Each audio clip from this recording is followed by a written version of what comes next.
Bonjour, aujourd'hui en conclusion de notre série sur le Mazzaroth, j'aimerais juste faire un petit court vidéo pour couvrir quelques petits trucs, puis un peu discuter de ce qu'on a appris, ce que ça peut donner, pourquoi. Et puis aussi ouvrir une discussion, si vous voulez, dans les commentaires, peut-être rajouter des commentaires de ce que vous avez trouvé là-dedans d'intéressant. Peut-être aussi des remarques ou des idées ou des choses que vous voulez partager, là, ce serait intéressant. Donc le Mazzaroth, on avait dit, on a appris que c'était un peu le zodiaque qu'on voyait en Job, là, en Job 38, 31. Sur Wikipédia, on dit que le Mazzaroth, c'est ça, c'est un mot hébreu biblique qui est trouvé juste dans le livre de Job, c'est ça qui s'interprète dans le fond comme le zodiaque ou les constellations du zodiaque. C'est similaire à un autre mot qu'il y a dans 2 Rois 23 qu'on a vu aussi, qui s'appelle Mazzaroth. Dans le fond, ça apparaît, on dit que ça vient du yiddish, puis que c'est dans le sens d'astrologie, Mazzaroth un petit peu plus, ça vient du mot Mazel Tov, puis ça veut dire bonne fortune. C'est comme ça que le mot a survécu un petit peu. Dans le fond, Mazzaroth, Mazel Tov, ça veut dire bonne fortune. Ça vient du mot, dans le fond, constellation du zodiaque aussi. C'est comme une dérivation. Peut-être parce que justement, on peut faire un peu de la divination, de trouver la bonne fortune en lisant dans les étoiles. Ce qui est définitivement possible, j'ai rien contre. C'est juste une façon, dans le fond, d'interpréter des énergies. C'est pas fataliste, c'est ça, je veux faire un point là-dessus. On a vu aussi dans nos vidéos, dans nos trucs, que je faisais des petites allusions à certains points là, christologiques que j'ai trouvé sur un site. Je veux juste mettre en garde que je suis pas tout à fait d'accord avec tous les trucs christologiques là. Eux autres, ils condamnent la divination parce que c'est condamné dans la Bible. On pourrait dire ça, mais c'est une façon de voir. Puis je trouve que dans la christologie, il reste attaché beaucoup à quelque chose qui est un peu un Jésus, malgré qu'il rouvre là, vers l'astrologie puis le zodiaque, puis de comprendre. Si vous faites des recherches sur la christologie ou ceux qui suivent ça, là, le Mazzaroth, il y en a beaucoup qui vont continuer de croire pareil que c'est juste une façon d'interpréter les histoires, que ça vient des étoiles. Ils vont comprendre que oui, il y a une puissance là-dedans, mais que c'est pas nécessairement pour faire de la divination. Puis, je peux comprendre pourquoi. C'est juste que, ils rattachent ça à une histoire réelle d'un vrai Jésus aussi souvent. Puis ça, je suis moins certain. Je peux pas dire que je crois pas qu'il y a un Jésus qui existait, mais on s'entend que c'est pas l'histoire qu'on nous raconte dans la Bible. C'est un autre truc, là. C'est juste c'est quand même des récits racontés pour nous faire comprendre autre chose. C'est ça qu'on va dire un petit peu tantôt. Donc, c'est ça, peut-être que, comme je dirais, c'est pas seulement pour faire de la divination non plus, d'apprendre le Mazzaroth ou d'apprendre le tarot ou même l'astrologie, le zodiaque, parce que c'est plutôt une façon de comprendre. Oui, tu peux un peu deviner les choses parce que tu vois des patterns, tu sais que les patterns mènent à des résultats. Fait que oui, on peut prévoir, mais c'est pas fataliste dans le sens que c'est pas un destin qui est tout écrit d'avance puis qu'on peut pas rien faire, c'est le destin. Au contraire, le destin, c'est plutôt un chemin, des chemins. Ça va dépendre de toi quel chemin t'empruntes, mais il reste qu'il y a des énergies qui dirigent il y a un cadran, il y a un cadran au-dessus de notre tête, puis ce cadran-là, on peut pas, il tourne, on peut pas changer ce qu'il y a là, on peut juste composer avec. Fait que quand on comprend que c'est une métaphysique puis que toutes ces choses-là sont des énergies, c'est simplement de lire les énergies, puis là tu peux peut-être faire des prédictions, mais ça veut pas dire que c'est fatal. Il y a une différence entre dire il va t'arriver ça parce que c'est écrit dans les étoiles, ou il peut t'arriver ça, mais ça dépend de ce que tu choisis. Quand tu connais les choses, là tu peux prendre une décision, savoir je laisse-tu ma vie dominer par ces énergies-là, ou là en sachant que ces énergies-là, je peux éviter des problèmes ou je peux m'en servir. Fait que c'est un peu ça le but. Je veux juste revenir encore, j'y reviens toujours, mais la précession des équinoxes, je ferai pas un tour de tout ça aujourd'hui, mais c'est juste pour revenir un peu sur un aspect. J'ai des vidéos là-dessus, vous irez voir. Si vous êtes familier avec le concept, vous allez comprendre ce que je veux dire. On va s'attarder un petit peu justement à l'époque de Jésus, qui est l'ère du poisson. Je veux juste donner un exemple, dans le fond, d'un peu de quand on connaît le Mazzaroth, quand on peut lire des histoires bibliques, comment on peut les décoder avec ça. L'ère précessionnelle du poisson, c'est l'ère de Jésus. En fait, juste avant ça, dans la précession des équinoxes, on était 2160 ans dans l'ère du bélier. Puis en l'entour de l'an 0, on est tombé dans l'ère du poisson. Puis c'est pour ça que Jésus, c'est le poisson. C'est puis lui, dans le fond, avec le signe contraire, la Vierge, ben, il est né d'une Vierge, c'est le poisson. En fait, il fait les 12 zodiaques toujours, mais Jésus, c'est le Messie de l'ère précessionnelle du poisson. Puis on le voit aussi dans la métaphore de multiplier les pains et les poissons, qui sont sur le même axe, les signes contraires, là, comme on a déjà vu. Les pains qui sont représentés qui représentent la Vierge, le blé, la récolte, le pain, la maison du pain, Bethléem. Donc, né de la Vierge, et puis le poisson. Le poisson, c'est Jésus. On le voit, il y a plein de gens qui mettent des collants sur leur auto, Jésus avec un poisson. Et c'est pas pour rien que la religion catholique est aussi ben forte avec sa symbolique poissonnienne, hein, le chapeau de Dagon, hein, que le pape, le mitre que le pape porte. C'est toute la symbolique qui a rapport à Jésus poisson, puis qui vient, en fait, quand on connaît l'astrologie, on sait que c'est Jupiter, la planète, qui domine le poisson, qui maîtrise. Fait que le dieu de l'ère du poisson, c'était Jupiter. C'est pour ça qu'on appelle Jupiter, le chef de l'Église. C'est une époque aussi, le symbolique du poisson, c'est pour dire que Jésus, c'est le poisson, mais c'est le pêcheur d'hommes. C'est une ère aussi de religion, de foi, de rêve, d'occultisme. C'est l'archétype, le poisson, c'est l'archétype de ça, de la foi, de la croyance, du rêve, des choses cachées, l'occultisme. Hein. Les poissons dans l'eau, la vision dans l'eau est différente, est un peu floue, comme dans les rêves, est un peu bizarre.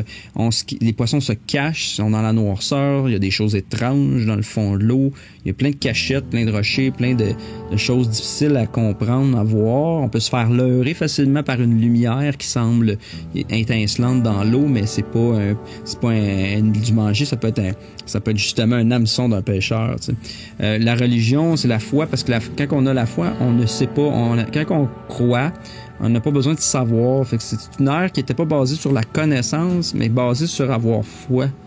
Puis la foi, c'est pas mauvais, là. Je suis pas en train de dire que la foi, c'est mauvais, mais ça reste que c'était une époque où on n'avait pas toute l'information, puis il fallait avoir la foi pour croire.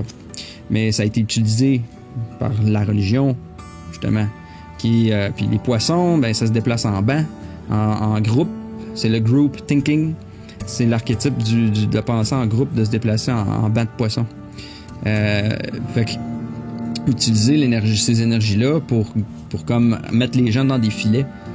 Pêcher, comme Jésus était un pêcheur d'hommes, il a envoyé ses apôtres être des pêcheurs d'hommes. Donc, on a été 2000 ans à se faire pêcher par la religion, se faire embarquer dans des filets, monter dans le poisson de la grosse religion. C'est les conquêtes par bateau aussi, tu sais, dans le fond, dans la Renaissance, il y a eu toutes les conquêtes par bateau, hein, fait que là, on a traversé l'Atlantique pour aller découvrir le Nouveau Monde, donc c'est encore un peu, on voit l'histoire. C'est ça qui est le fun avec la précession, on peut comprendre les énergies sur 2160 ans, fait qu'on peut en faire une analyse puis comprendre, wow, on la voit l'astrologie, on voit les énergies dans l'histoire humaine, c'est calqué. Tu sais, les béliers, pourquoi qu'on a sacrifié à l'ère du bélier juste avant, c'était Abraham, il y a Ram dedans, Abraham, c'est le père Ramsès, Ammon aussi, le buisson ardent, le sacrifice d'agneau, la Pâque qui est dans le bélier, dans le fond, au printemps. Vous me ferez pas croire que les Juifs faisaient pas de l'astrologie. Là. Toutes leurs fêtes et leurs temples étaient designés, étaient faits en suivant les astres. Tous les peuples suivaient les astres. Puis ça, c'est d'ailleurs quelque chose qui est assez étonnant parce que peu importe sur la Terre où ce qu'on voit les anciens peuples qui semblent pas avoir aucun lien entre eux, pourtant, ils ont tout le temps une astrologie. Il y a toujours ça dans le fond. Elle est peut-être différente, les archétypes sont un peu différents, mais ils reviennent pas mal au même. On peut les syncrétiser puis se rendre compte qu'on parle tous de la même chose. Fait que des 2000 ans après, tu sais, on avait dit le taureau, c'est plus l'Égypte, puis la vache sacrée, cette époque-là. Puis en sortant d'Égypte, on est allé dans l'ère du bélier, avec Moïse, avec Abraham, avec tous les sacrifices, la Pâque. Puis là, on arrêtait de fêter la Pâque parce qu'on s'en allait vers le poisson. Pareil comme on a arrêté de fêter la vache pour aller dans le bélier, quand il y a eu le veau d'or, c'était comme, hey, Moïse, non, on se finit ça, on s'en va dans le bélier, il faut faire la Pâque. On n'a pas le droit de faire des veaux d'or, c'était l'autre avant. C'était la période avant, ça, le veau. L'or, c'était le soleil dans le veau, c'est le taureau. Le soleil dans le taureau pendant 2000 ans, c'est fini. On sort d'Égypte, on n'a plus de veau. Là, on est rendu, on sacrifie des béliers. Parce c'est ça qui nous a permis de sortir d'Égypte, de sortir du taureau. Fait qu'après ça, ben Jésus, puis on sort du bélier. Fait que là, on fait plus de sacrifice de bélier, là. Les Juifs, là, arrêtez-moi ça, là. On arrête ça, là. Tu sais, il adorait Mars, là. Il faisait des sacrifices à Mars, le dieu de la guerre. C'est pour qu'il y a eu plein de guerres. Anyway, je veux pas m'éloigner trop, là. On peut passer du temps. Mais tout ça pour dire que pour revenir au poisson, ben c'est ça. On a vécu ça. On est en fait, on est ici, là. On est en transition entre le Fils de l'homme, le Verseau. On s'en va vers une ère de la connaissance. Parce que la foi, c'est fini. Là, on sait. On a toutes les informations. Il faut être ignorant. Aujourd'hui, c'est un choix, être ignorant. On a tout. C'est juste donner la peine de rechercher. Donc, on arrive maintenant, pourquoi je faisais ça en préambule, c'est pour comprendre les versets puis comment ça se rattache un petit peu à notre Mazaroth. Si vous avez vu, j'ai fait aussi une vidéo avant la suite sur le Mazaroth, qui est une vidéo sur une improvisation sur le Mazaroth, là, juste pour le fun, avec je raconte plein de petites histoires puis où ça se rattache dans le zodiaque. Ben, vous pourrez aller le voir, je vais le mettre, moi l'attacher à la fin de cette vidéo-là. Ça peut être intéressant si vous voulez justement aller un peu plus loin. Je vais juste faire un exemple, là. Justement, tu sais, on a vu que le Citus, qui est comme un des camps du bélier, se trouve vraiment plus dans le poisson. En fait, là, il est vraiment à la limite entre les deux. Puis c'est un gros poisson. C'est la baleine de Jonas. Yona, hein? C'est le poisson qui avale Jonas. Il est attaché avec les deux poissons, les lacets de sandales. Toutes ces idées-là aussi. Puis je veux attirer l'attention sur Cephus aussi, qu'on a dit c'était le roi. C'est le roi dans le zodiaque, parce qu'il a le pied sur c'est lui qui domine le zodiaque. Il a le pied sur l'étoile polaire. Puis c'est lui qui est comme le roi du zodiaque. Puis lui, c'est un des camps du poisson. Puis on pourrait dire quasiment du bélier, parce qu'il est vraiment sa ligne entre les deux. Fait que c'est lui qui est comme le début, là. Il fait la ligne entre le bélier puis le poisson, où ce que le recommencement se fait. Je veux lire dans Jean, l'évangile de Jean, chapitre 1. On se rappelle, là, tu sais, c'est quand Jean-Baptiste il baptise, puis là, il dit, voyez l'agneau de Dieu, puis les disciples l'entendent parler, ils suivent Jésus. Puis bon, ils s'en vont, ils cherchent, ok, il dit, ben venez, il demande à Jésus, il lui dit, Rabbi, qui traduit signifie enseignant, où demeures-tu? Une demeure, là, on veut dire une maison du zodiaque, là. Où demeures-tu? Venez, vous verrez, vous allez donc et virent où il demeurait. Ils restèrent avec lui ce jour-là. C'est environ la 10e heure. Moi, je crois que, pourquoi on dit la 10e heure? Ben, la 10e heure, si on compte les heures juives, on arriverait à 16 heures. Puis 16 heures, c'est le début de la Vierge, si on le place sur une journée, le zodiaque, là. Je n'ai déjà parlé aussi, là, c'est peut-être compliqué si vous n'avez pas suivi ça, mais c'est comme dans l'archétype de 16 à 18 heures, on est dans la Vierge. C'est là qu'on s'en va manger, souper, on revient chez nous. On récolte le fruit de notre travail, on va manger le pain. Fait que c'est pour ça qu'il va là, parce qu'après ça, qu'est-ce qui arrive? André et le frère de Simon-Pierre, c'était l'un des deux qui avait entendu ce que Jean avait dit, qui avait suivi Jésus. Celui-là trouva d'abord son propre frère Simon et lui dit, nous avons trouvé le Messie, ce qui traduit signifie Christ. Il le conduisit à Jésus. Quand Jésus le regarda, il dit, hey, tu es Simon, le fils de Jean, on dit le fils de Yona aussi. Tu seras appelé Céphas, ce qui traduit Pierre. Pourquoi je lisais ça, en fait? L'important, c'est que, puis on va le continuer plus loin, mais Céphas, Pierre, Céphas. Je vais le dire, la prochaine page, je vais vous montrer pourquoi j'ai dit ça. C'est un rocher, le rocher sur lequel il pose son église. Marc 1. Comme il marchait le long de la mer. Hein, Jésus marche le long de la mer. L'eau du poisson. Le long de la mer. De Galilée. Il vit Simon et André, le frère de Simon. Et André, là, on s'entend-tu que ça ressemble à Andrew en anglais? Andromède. Puis que Céphas, puis Simon-Pierre s'appelle Cephus. On parle ici du poisson, là. Ils sont sur le bord de la mer, en train de pêcher. Puis il y a qui? Il y a Andromède puis Céphas. Jésus leur dit, je veux dire, tu sais, car c'était des pêcheurs. Fait que, tu sais, Simon, il dit, c'est ça, il vit Simon et André, le frère de Simon, qui lançaient leur filet dans la mer.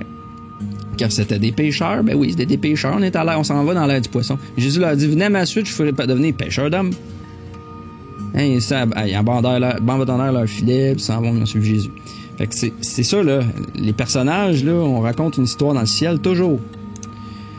Pourquoi Pierre aussi s'efface? Qu'est-ce qui arrive avec Pierre? On va lire Matthieu 16. 13, on dit... Jésus dit, qui les hommes disent-ils qu'est le Fils de l'homme? Fils de l'homme, c'est le Verseau. Là. C'est pour ça qu'il y en a qui disent les uns, c'est Jean-Baptiste. On a déjà parlé assez de Jean-Baptiste, là, vous savez. Là. Jean-Baptiste, c'est le verseur d'eau, mais oui, c'est lui qui baptise dans l'eau. D'autres, Élia, d'autres, ainsi de suite. Il leur dit, mais vous, qui dites que je suis? Simon-Pierre, il dit, t'es le Christ, le fils du Dieu vivant. Hein, Jésus lui dit, alors, heureux es-tu, Simon, fils de Jonas, hein, Jonas, fils du signe du poisson, Jonas. Hein, parce que c'est fausse, puis Pierre, c'est fausse, Féphus, dans le poisson, c'est le décan. Parce que ce ne sont pas la chair et le sang, hein, c'est pas la matière qui t'ont révélé ça, mais c'est le Père dans les cieux, c'est le ciel, hein, le langage céleste. De plus, moi je te dis, tu es Pierre et sur ce roc, je bâtirai ma congrégation ou mon église, hein, et les portes de Hadès ne te domineront pas, je te donnerai les clés du royaume des cieux, et tout ce que tu lieras sur la terre sera ce qui est lié dans les cieux, et tout ce que tu délieras sur la terre sera délié dans les cieux. Fait qu'il fait référence ici, on sait que c'est fausse, c'est Fus, c'est le roi c'est pour ça que Jésus le met comme rocher. Il dit sur cette pierre, hein, c'est toi qui se tiens qui tient ton pied sur l'étoile polaire, sur cette pierre, hein, tu vas être je te mets chef de la congrégation, de l'église. La congrégation, c'est le zodiaque complet. Là. C'est toi le chef du zodiaque. Parce que t'es le premier, t'es celui sur la ligne on parle de l'époque de Jésus quand on faisait la transition entre bélier, précessionnel, et poisson. Fait que c'est pour ça que là, il dit à Pierre, c'est toi maintenant le chef, c'est toi Céphus, Pierre, le roi. Hein, on l'a appris dans notre Mazaroth, là. Céphus, le roi, dans le zodiaque de Dendera, hein, PQR est celui qui vient pour dominer, pour mener. Ça veut dire aussi la branche, le roi, qui vient rapidement, le racheteur, celui qui brise aussi. Parce que c'est lui qui brise les liens. C'est lui qui est sa ligne. Fait que c'est pour ça que là, on a notre religion aussi qui ont dit, on est basé sur Pierre, là. Fait que c'est ça. C'est eux qui sont mis là. Ils se sont assis sur le trône de Dieu, qui est l'étoile polaire, à la place de Céphus, Pierre. Ils se sont appropriés les symboles de l'ère du poisson pour dominer les gens dans la conscience, dans leur subconscient par des symboles, par des choses dans le fond, des forces de la nature. Fait que tu sais, on voit tous les archétypes ici, j'espère que vous avez bien compris, là, mais vous savez que tu sais, on parle du fils Simon, fils de Jonas, je dis de Jonas, de Jean Jonas. Puis Jonas, on se rappelle, s'est fait avaler par la grande baleine. C'est Citus là, qui avale Jonas. Pinocchio là, qui se fait avaler dans la baleine, ils font un petit feu là, dans la tête. Ils font un feu. Là, à ce moment-là, elle recrache la baleine. Puis il devient un vrai petit garçon. Là. Il devient un fils de l'homme, un vrai garçon après. Il devient un Verseau. Tu sais, toutes les histoires sont dans le ciel. C'est pas compliqué. Il y en a rien qu'une histoire. Fait qu'un coup qu'on le sait, puis qu'on comprend les archétypes, vous faites toutes les histoires, puis fouillez, vous allez trouver ce que ça veut dire. Vous allez voir que, oui, on parle de ça dans le ciel, C'est comme l'histoire de base, sur toutes lesquelles on bâtit les autres histoires. Fait que c'est Faust, c'est lui le rocher, le roi de l'église, c'est le chef de l'église, c'est l'empereur de l'église. Donc, c'était qu'un exemple. Connaître le Mazaroth, je vous fais une petite conclusion. Là. Connaître le Mazaroth, c'est retourner au temps biblique afin de mieux comprendre la métaphysique de cette époque. C'est parce que dans le temps, c'était la façon de cette histoire-là, je dois lire. Le sens est préservé dans les noms des étoiles, comme on a vu dans les vidéos précédentes. Comme on l'a dit, c'était l'histoire orale qui complète la version écrite. En fait, c'est la version écrite qui est comme été transférée de la version orale. Là. Les deux versions sont importantes parce qu'une explique l'autre. La Bible a été écrite, mais basée sur une seule histoire, le héros, le soleil dans ses 12 signes zodiaques. Là. La lumière du monde qui renaît de nouveau, né d'une vierge. C'est toujours ça. Sans la tradition orale, tout ce savoir-là, initiatique, les écrits de la Bible risquent d'être interprétés littéralement, au moins de manière incomplète, puis égarer les gens. En cachant cette tradition orale, on cache les patterns de départ sur lesquels toutes les histoires se basent. En fait, les mystiques astrologues qui ont écrit ces textes-là, Ils ont mis des mises en garde contre l'astrologie comme une façon de verrouiller la connaissance. Quoi de mieux qu'un livre d'astrologie dans lequel tu la condamnes? Hein, c'est comme on dit aux gens, tiens, on vous donne un livre là, rempli d'histoires, mais allez pas voir l'astrologie, ça vient du diable. Là, puis on va marquer dedans qu'on condamne l'astrologie comme ça. Puis c'est pas vraiment écrit comme ça en passant. Là. On pourrait faire une vidéo là-dessus aussi. Mais quand même, les gens ont tendance à croire que l'astrologie est condamnée par la Bible, mais de la manière, ce l'est un peu, mais faut comprendre les mots comme faut. Mais les chrétiens littéralistes ont associé ça à du paganisme. Là. Fait que c'est une façon de protéger cette connaissance-là, puis c'est la réserver aux initiés qui connaissent l'histoire orale. Fait que quand tu lis le texte, tu comprends de quoi qu'on parle. Mais si tu caches tout ce côté-là, les gens savent pas, ils vont prendre ça comme de l'histoire historique. Dès lors, les spéculations des exotéristes, exo, ça veut dire extérieur, donc on a ésotériste qui est intérieur, puis exotériste. Les exotéristes, là, les gens qui font de l'exotérisme. Je sais pas si c'est un vrai mot, mais je le dis de même. Ils ont plongé les masses dans l'ignorance. Fait que, donc, la peur de ce qu'ils connaissent pas. Parce qu'en connaissant pas le côté obscur, vous pouvez pas savoir. Vous avez juste. Vous prenez pour du cash, rien qu'un côté, juste une polarité. Demandez à n'importe quel chrétien littéraliste, il est certain que l'astrologie c'est païen, puis que ça vient du diable. Alors que c'est la parole de Dieu. C'est le logos, c'est le langage des étoiles placé là par le Créateur. Hein, toutes les histoires dans sa Bible parlent des astres, mais il ne saura jamais, le chrétien, lui, à moins qu'il se donne le droit d'enfreindre les règles. Ce qui est écrit dans Psaume 19, « Les cieux proclament la gloire de Dieu, et l'œuvre de ses mains, l'étendue l'annonce. » C'est clair, là. L'étendue, les étoiles, le firmament, là. C'est le firmament. C'est tout ce qu'il y a dans le ciel, là.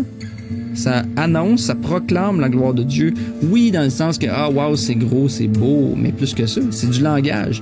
Un jour après le jour fait jaillir le langage. Une nuit après l'autre nuit révèle la connaissance, parce que la nuit révèle la connaissance. La nuit, c'est le côté caché. Le jour, c'est le côté qui fait jaillir le langage. Donc, le jour, c'est ce qui est écrit, c'est ce qu'on voit. Tandis que la nuit, c'est ce qu'on voit pas, mais la connaissance est là. La connaissance, tu le sais. Là, tu peux comprendre ce que tu vois. Fait qu'on voit, il y a beaucoup de choses dans ce petit verset-là. Là. L'ésotériste, lui, l'initié, il connaît le côté caché, le côté de nuit, le côté lunaire. Et alors peut comprendre la parole. Il a pas peur, il connaît. Quand tu connais la nuit, tu connais les monstres de la nuit, tu connais ce qui se passe dans la nuit, t'as pas peur parce que tu te protèges, tu prépares, tu te fais un abri, tu connais la nuit, tu sais les dangers. Si tu le sais pas, tu peux être tout nu dans le bois, avoir peur de ta vie comme jamais, parce qu'il y a des monstres, toutes sortes d'affaires qui peuvent arriver, des bébites la nuit dans le bois. Fait que les humains, la nuit, c'était épeurant. Le jour, on est content que le soleil soit revenu pour nous sauver encore, parce que la nuit, on est en train de crever de fret puis de peur. On n'a pas grand poil puis de protection, nous autres, à comparer des animaux dans le bois. Là. Fait que l'humain dans son subconscient collectif de milliers d'années d'évolution, il a comme absorbé ça dans lui-même. Fait qu'on est issu de tous ces mécanismes-là de vie qui se sont installés. Fait que nous, c'est normal qu'on pense comme ça quand on pense que la nuit c'était épeurant, mais c'est encore dans notre subconscient. Les choses qu'on voit pas, c'est épeurant parce qu'on les connaît pas, on a peur de ce qu'on connaît pas. Fait qu'en fait, c'est ça. C'est que dans le fond, là, ouais, c'est ça, il connaît. Quand on connaît, on a moins peur. Exactement comme la science qui a divorcé de la religion durant la Renaissance. Ça a été comme une interprétation littéraliste, matérialiste de la science. Là. Parce qu'en divorçant, là, la religion de la science, tu sais, à l'époque Newton, tout ça, là, c'est que parce que là, on clashait, il y avait la science arrivait à des affaires avec la religion, fait que là, il a fallu faire une séparation. Puis là, on a mis, parce que c'était dangereux, ceux qui disaient des affaires, la religion les tuait, l'inverse aussi, fait que fallait comme trouver une autre façon pour s'enfuir un peu de la religion. Sauf que le problème avec ça, c'est que ça crée une interprétation littéraliste, matérialiste de la science. Parce qu'en enlevant la religion, on a enlevé tout le côté métaphysique de la science. Parce que ces choses-là, c'est la même affaire. La religion, l'ésotérisme, toutes ces choses-là, c'est comme l'explication, c'est comme la métaphysique de la science. Fait qu'on a enlevé la métaphysique. C'est pour ça qu'aujourd'hui, on la retrouve, puis on se rend compte que tabarouette, t'as peu, les anciennes les anciens peuples connaissaient dans le fond, comme les Égyptiens, les dieux qui parlent, c'est pas des dieux comme des dieux, c'est plutôt des forces de la nature, c'est des concepts, c'est des archétypes dans la nature, puis ça explique le monde des causes. Ça explique la métaphysique, si on peut dire. En fait, c'est ça, c'est qu'en enlevant la métaphysique de la science, pourtant ces deux choses-là sont la même chose. C'est comme un iceberg, on voit qu'une infime partie, mais le reste, on peut seulement l'interpréter. Fait qu'on pourrait dire la science matérialiste aujourd'hui, c'est comme le bout de l'iceberg. Puis ce qu'on voit pas, c'était la religion. Mais là, on l'a coupé, on l'a enlevé. Fait que pour comprendre l'iceberg au complet, ça prend les deux.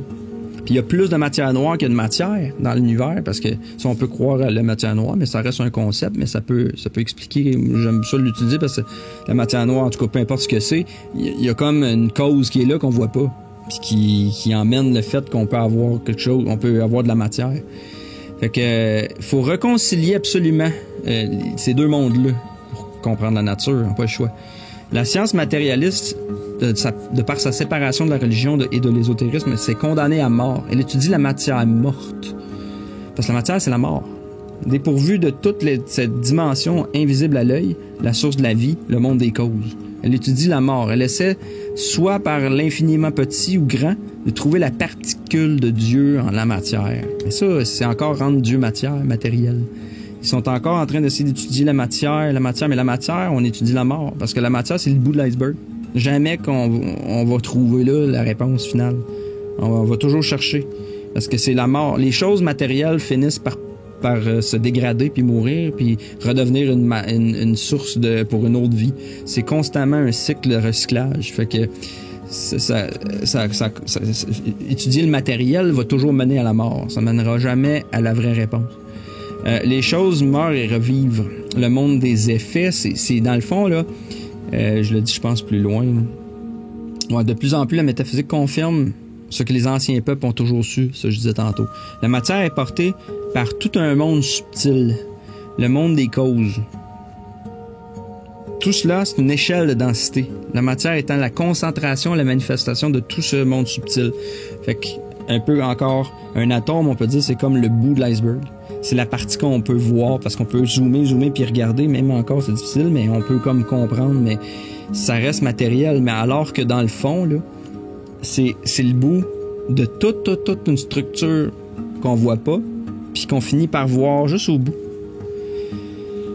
J'espère que ça fait du sens. Fait que dans le fond, là, on a arrêté de raconter l'histoire orale du zodiaque pour nous l'interdire en condamnant l'astrologie, qui est la métaphysique, en donnant seulement la version matérielle visible des choses, un seul côté, un seul revers de la médaille. Le vu. Ce que je veux dire, c'est que grâce au soleil, hein, la lumière du soleil nous permet de voir et permet à cette réalité d'exister et vivre. Là. Ça prend le soleil. Sans lui, il n'y a rien qui peut être témoin de quoi que ce soit, parce qu'il n'y a rien qui peut vivre, il n'y a rien qui peut être...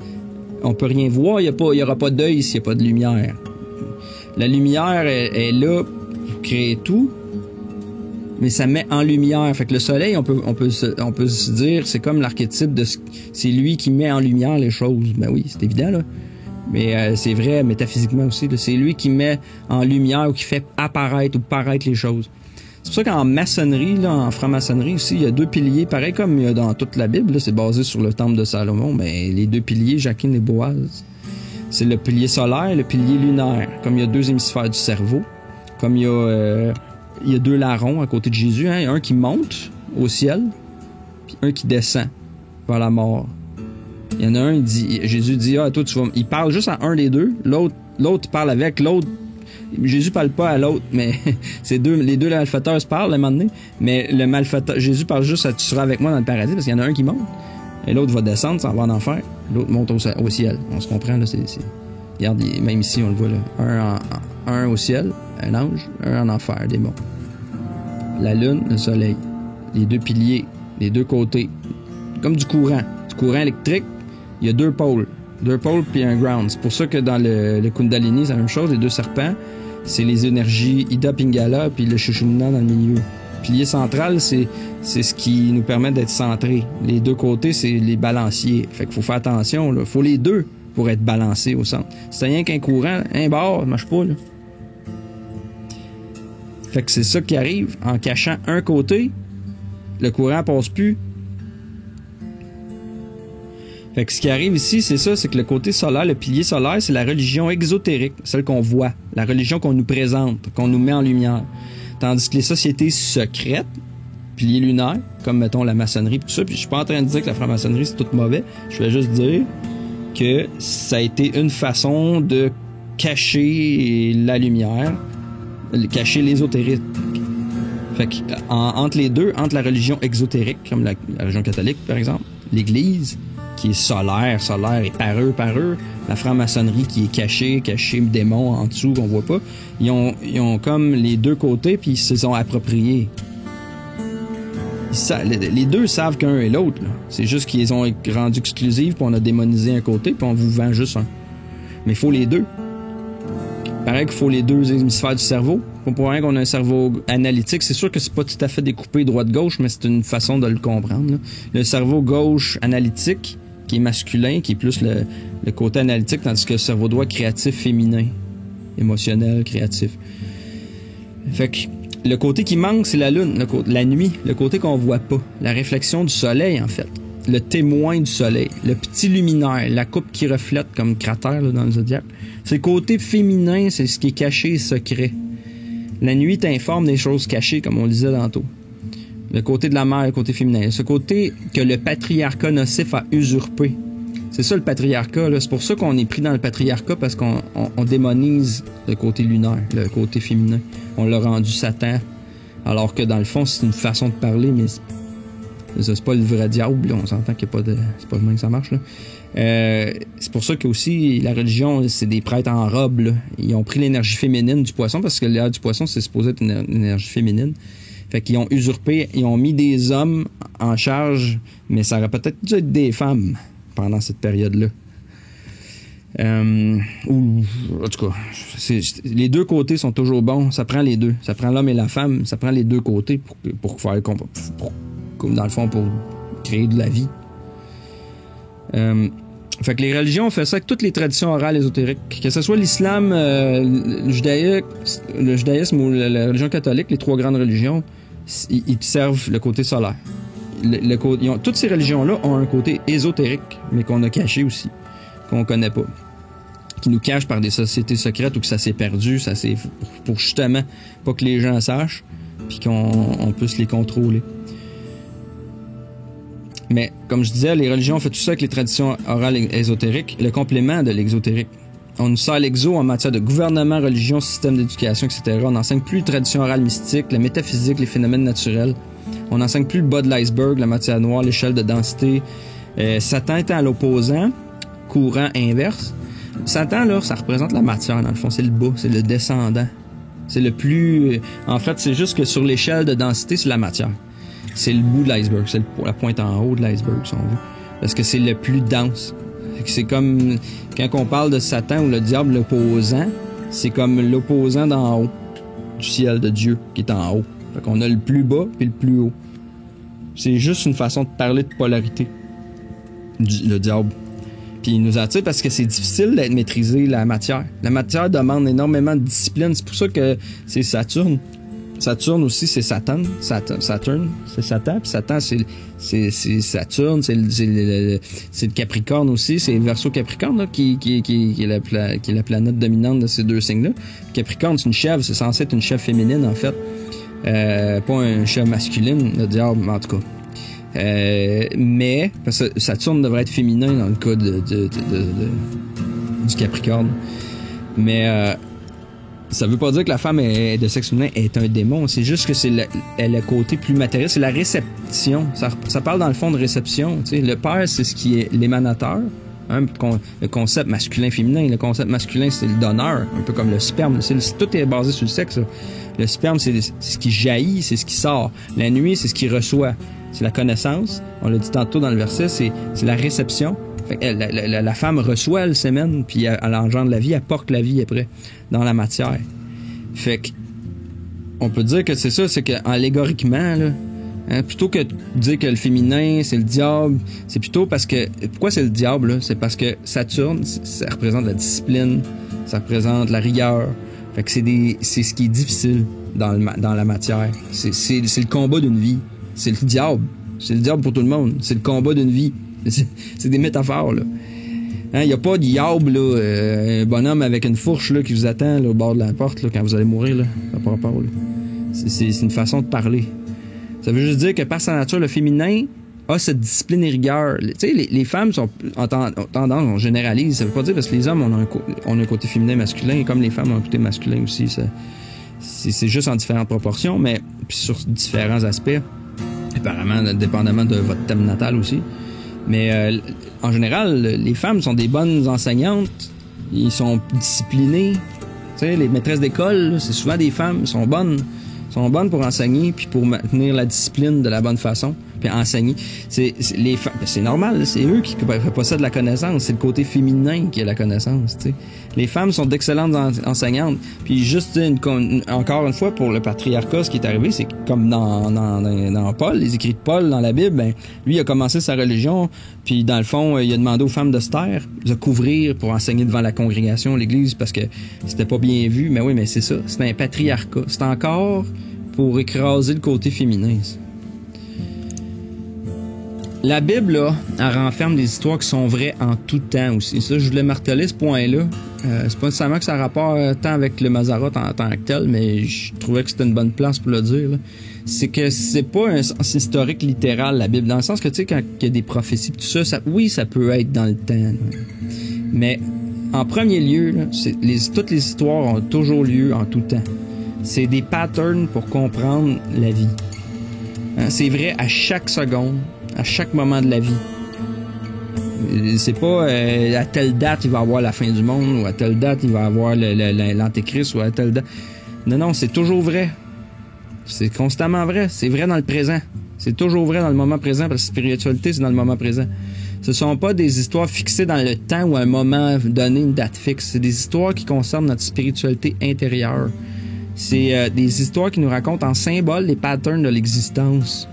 Fait qu'à nous de les étudier pour les reconnaître, ils nous aident à identifier ces patterns intérieurs et même extérieurs, hein, pour mieux nous comprendre, mieux comprendre notre réalité, puis apprendre à maîtriser nos manifestations dans le monde.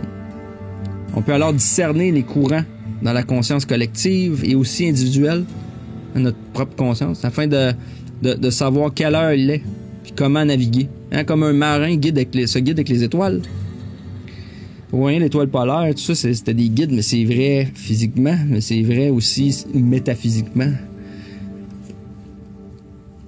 Cela dit, je crois que certains groupes de descendance très anciennes connaissent des secrets, ces secrets-là. Ils manipulent la conscience collective en tapant dans des symboles puissants incrustés dans notre subconscient et en rejouant, tu sais, en faisant des drames, là, ou comme un rituel, là, en faisant de l'acting, là, refaire vivre des patterns qu'il y a dans la Bible, juste pour les utiliser pour créer de la force, pour utiliser en fait ces scènes bibliques-là comme des rituels pour aller puiser de la force de création dans le collectif des gens.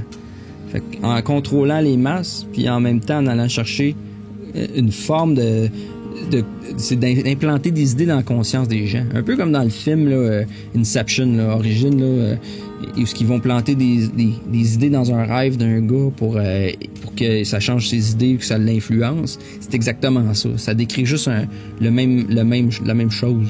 Ça peut être par rêve, là, mais dans le sens que la métaphore, c'est aussi ça, c'est que les symboles, puis on peut travailler dans le subconscient pour faire changer les choses dans notre réalité.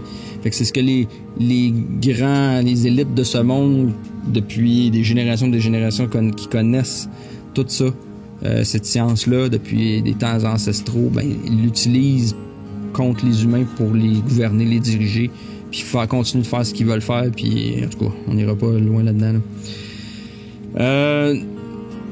Comme ils disent, hein, dans Jérémie 10, ben, ouais, je peux lire ça peut-être avant. Ouais, c'est ça. Jérémie 10, 2. Voici ce que dit Jéhovah. N'apprenez pas la voix des nations et ne soyez pas terrifiés devant les signes des cieux, parce que les nations sont terrifiées devant eux. Hein, les gens ont peur des signes des cieux. Fait que soit que tu as peur de l'astrologie ou tu as peur, même si tu crois en l'astrologie, il y a certaines personnes qui ont peur du destin. parce qu'ils pensent que c'est fataliste. Ou certaines personnes vont croire, sont terrifiées devant les signes parce qu'ils les connaissent pas. C'est un manque de connaissance, c'est une ignorance qui fait ça ici. C'est ça qui cause ça. Ne soyez pas terrifiés. C'est que dans le fond, si vous avez la vraie connaissance, comme Jésus dit, hein, vous connaîtrez la vérité vous libérera. Ben, en connaissant la parole de Dieu ou le langage des étoiles, ça nous libère de beaucoup de contrôle mental. Fait que t'es pas terrifié, t'as plus peur, t'as démystifié. Tu connais la nuit, t'as moins peur de la nuit. C'est comme mettre la flashlight dans la nuit. Nous sommes tous des fils d'Israël, des fils de Dieu, tout le monde. Il n'y a pas de race choisie, là. Les Juifs, les gentils, c'est une façon de parler, c'est pas les Juifs en tant que tels, là, comme race physique, là. C'est même pas une race d'ailleurs. C'est plutôt d'être éduqué selon les astres. Cette connaissance nous permet de démystifier ces langages codés, et lorsqu'on les connaît, on n'a plus peur. Nous ne serons plus terrifiés par les astres, nous comprendrons que l'astrologie, c'est une façon de décoder les énergies métaphysiques, si on peut dire. Ce n'est ni bon ni mauvais, c'est une technologie, c'est une science. La comprendre nous permet de conduire le char, au lieu de se laisser conduire par les chefs des nations ou par les patterns qui finissent par nous diriger au lieu d'en être nous-mêmes le dirigeant. C'est reprendre notre propre souveraineté. Fait qu'en quelque part, de quelle tribu d'Israël êtes-vous? Hein? Les 12 tribus d'Israël. On est tous nés là-dedans. Il n'y a personne qui sort de ça, là. On est tous nés dans un mois de l'année. On est tous nés dans un signe zodiaque. On est tous d'une tribu d'Israël, n'est-ce pas? Alors, j'espère que vous avez apprécié cette conclusion sur le Mazzaroth. Puis, je vous donne rendez-vous pour un prochain vidéo un jour. Je vous remercie beaucoup de votre attention. J'espère que ça va vous être utile. Puis, à une prochaine fois.